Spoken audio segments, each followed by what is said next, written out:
Normativi keçdi. Normativ 33 dənə. Normativ neçədir? 30 dənə idi, 33 dənə elədi. Aferin.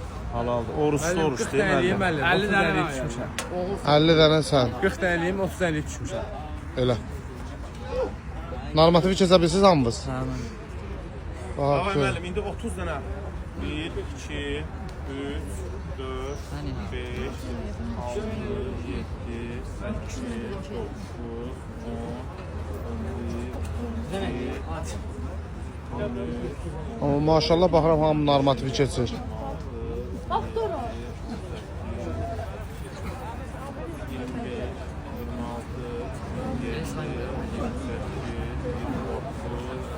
Ona mən oxşu qaldım. Hamı normativi eləyir maşallah. 35 dənə bundan var. 1, son dənəsini elədim. Normativi verə bilməyən kim var? Onu görsələr. Hamısı. Bəs o balaca? Zıbı. Ana cıbı. Gəl. Normativ 20 dənə eləyir. Ana. İdman filməsə hazır. Bu bəyək elədi ama. Elədi 20. Bəyək halal. Halal. Eləyəsən 20 dənə. 100%. Da normativi verməlidir. Qaldır ha bunu. Davay.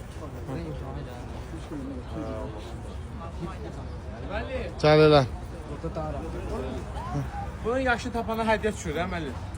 Bunun yaşın hə, maraqlıdır. Görək kimin.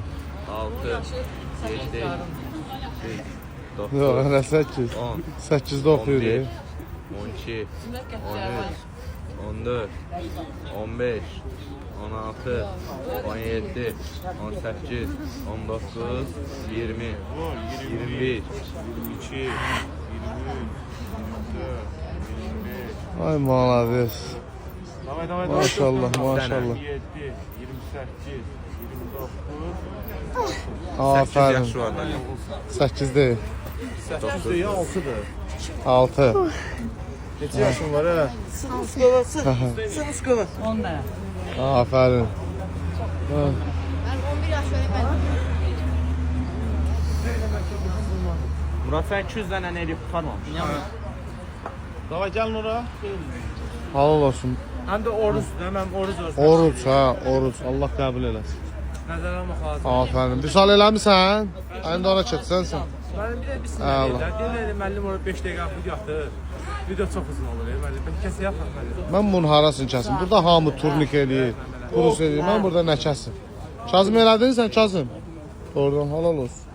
Sən binyam. Birbaşa 100'den Sən elədin görüş, malades.